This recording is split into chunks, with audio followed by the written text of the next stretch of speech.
Hey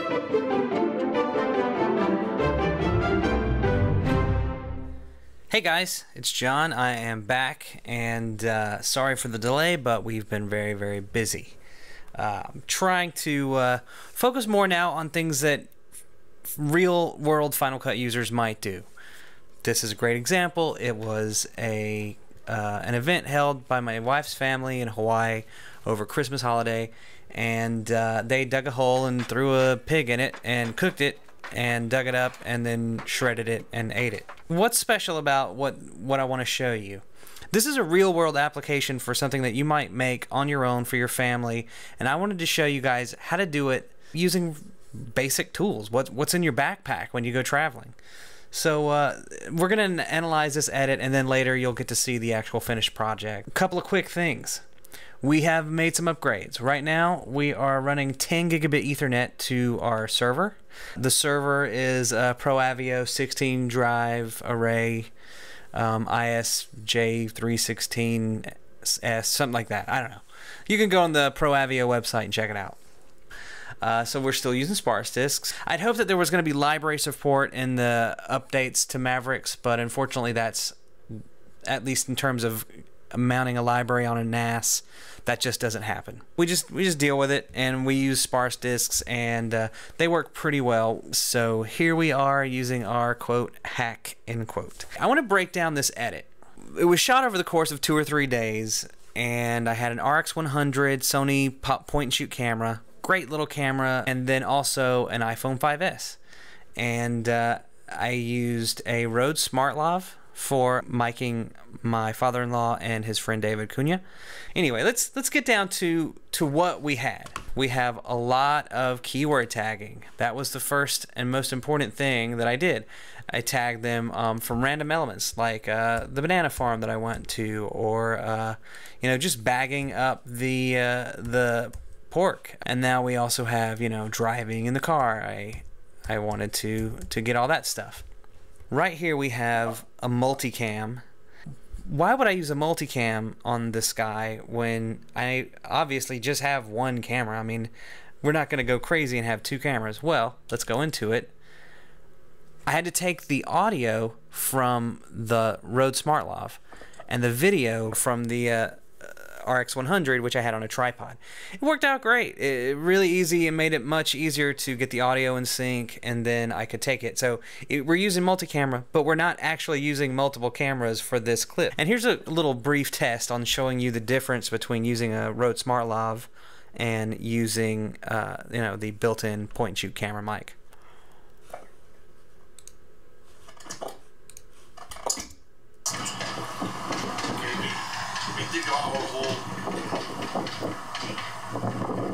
With the sizes of the peaks. Terrible, right? Now let's switch back over to multi-camera audio. With the sizes of the peaks. So glorious. We dug yesterday was 7 by 9. The Rode SmartLav really does, especially in conjunction with the Rode app that's on the iPhone, it really does kind of bring only the area of the speaker's voice in. And I mean, there was a point where Harleys were driving by, and you know, they were not as painful to deal with as you know, I'd expected. A couple of other things. So now we're looking at this footage, but what did I do to it? Let's go in here. I've got 2 layers of color correction with shape masks. Interesting. Let's turn them off so you can see. So raw video, kind of flat, nothing particularly wonderful. Now this is Hawaii. I want this background to pop blue, even though it wasn't sunny at that moment, and I want the green of these trees to really kind of represent what I was seeing. So that color correction 1. Everything's great, although David looks a little bit like he's been burnt alive. So shape masks around him to sort of desaturate and pull him back into the realm of humanity. What else do we have here? We've got my logo right there, off on. Nice little thing. This is I think this is just a default, you know, title. I didn't want to go crazy. I mean, this is a family thing. If we're going to devote all the resources of Magic Feather to it, we better be getting paid. Great. I don't need to go crazy with it. It's just for family. And again, another one of these lower thirds to give David and Kanyohi a call out with it. It just so also happened that my Magic Feather logo really fit nicely with this. Let's just say I did that on purpose. Now we're going to come over here and... Well, that's not a default lens flare. Right.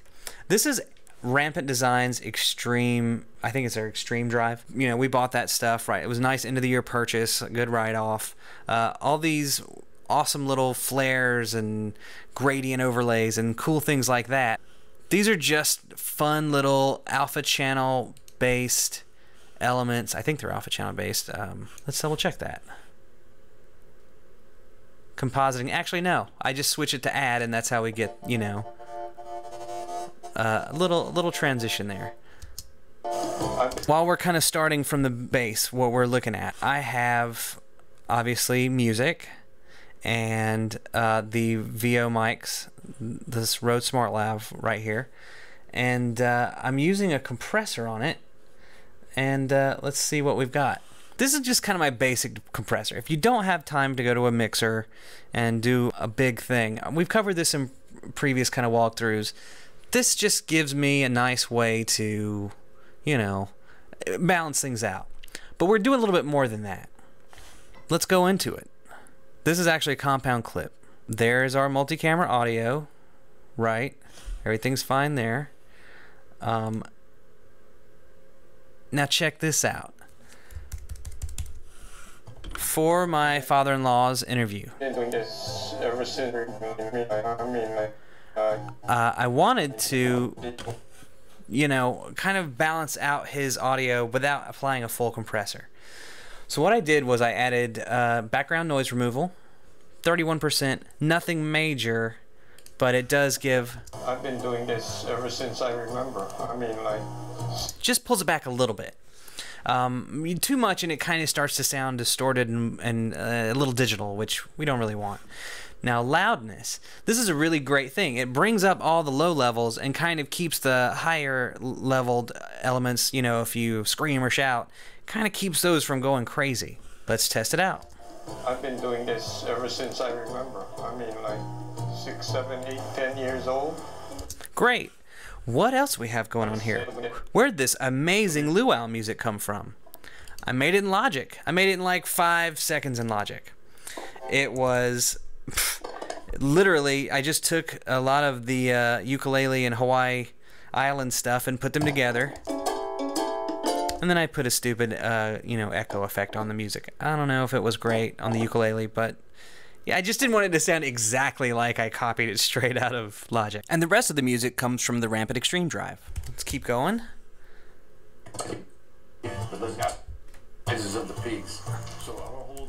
You know, again, color correction.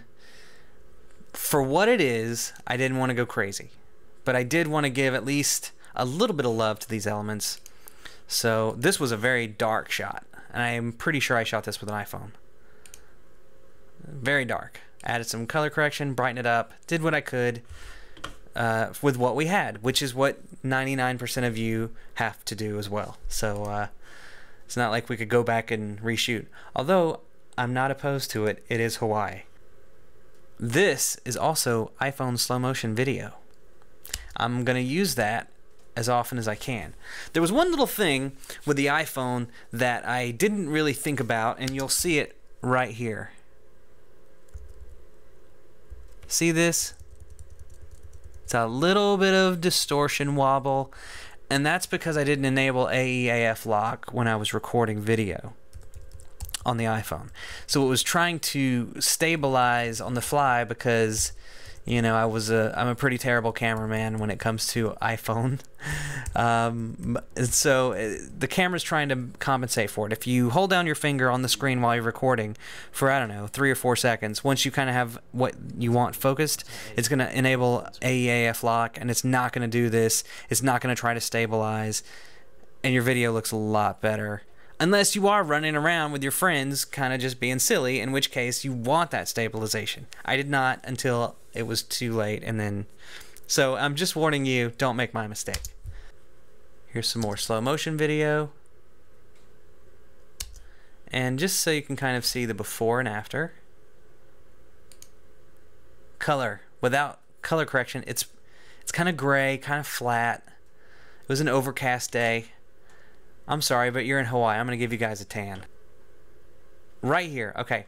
So when we went out into the banana forest, that was pretty fun. I was riding in the back of a pickup truck, you know, just holding my hand out above the truck trying to get it out of the shot. What you're seeing here, let's look at this. That's actually, I think it's a great shot for what it is. I mean, this is with the RX100. I would have it on a tripod, so it was a little bit like it was on its own stabilizer. I mean, it's a point and shoot. It really doesn't need much weight. Oh, look at that. That's one of our custom transitions that we've made in Final Cut, and in Motion, and use in Final Cut. Simple, but, you know, why not use it? So what did this look like before I did all my magic to it? Let's take that shot. Let's take off the color correction. And let's take off the stabilization and inertia cam, which is something new in 10.1 that Final Cut came out with. Now let's look at this shot. Jerky, crappy, ugly, terrible. Again, awful. But you bring in stabilization, you put my color back in, suddenly it's a shot that I can live with. I really have to say I love the stabilization. I'm completely in love with it. The stabilization that comes with the new Final Cut, it's just better. I mean, this inertia cam, tripod mode, you know, being able to sort of adjust the smoothing, so if it's too much, then you can kind of pull back. I think it's a really great step in the right direction for Final Cut. Same thing. I mean, pretty much anything that you're seeing here was me using this inertia cam to kind of compensate for my craptacular iPhone or RX100 recording abilities. So this was a shot. I just, you know, I really wanted to get ground level. I mean, what I love about the simplicity of doing this with a point and shoot was that you could just get anywhere and start shooting pretty much right out of the gate. And the RX100, I had some ND filters that kind of stick on. They're like little magnets. So it kind of gave it a little bit more smooth, you know, shutter speeds. And now I'm going to show you guys something extra cool. What is this shot? This was a time lapse, and we did it with an iPhone. There's me with my little RX100 rig. Yeah, it's mostly just sad. But that little travel tripod really came in handy. But I used my iPhone with, I think the time lapse is the name of the app, and we just let it roll for the entire uncovering, and it was pretty great. This shot, I used one of the gradient overlays from Rampant Design. And then here, really, you know, basic titles. For this particular shot, I don't love it, but the black was being lost in the mountains there, so I just put a little stroke over it. Your text, actually a little glow, just so you could still read it. A couple other things how this went down was, as we were shooting, I would come home and throw in the SD cards into a 2013 MacBook Air. So I would go home and load all the footage in and kind of go over it and think, this is where I suck and this is where I need to get more footage. So with the MacBook Air, I was able to take it over to my in-laws' house, and they have an Apple TV, and I did a screen share with it, and was actually using it as a production studio, you know, in my in-laws' kitchen. So I'm editing what I'm doing, and they're watching me on the screen share, and then I kind of use it also as a second monitor to just sort of preview the second Final Cut window. You know, you can take the event and throw it on a second monitor. I cut maybe half of this. Mostly, I used that time to show them what we shot and then keyword tag. It's not going to win an Emmy, but I wanted to show you guys some of the things that we did so that you could kind of have a roadmap in terms of how you would do this for yourself. So that's that. Thank you, enjoy, and I hope that maybe you learned one thing in terms of Final Cut Pro 10.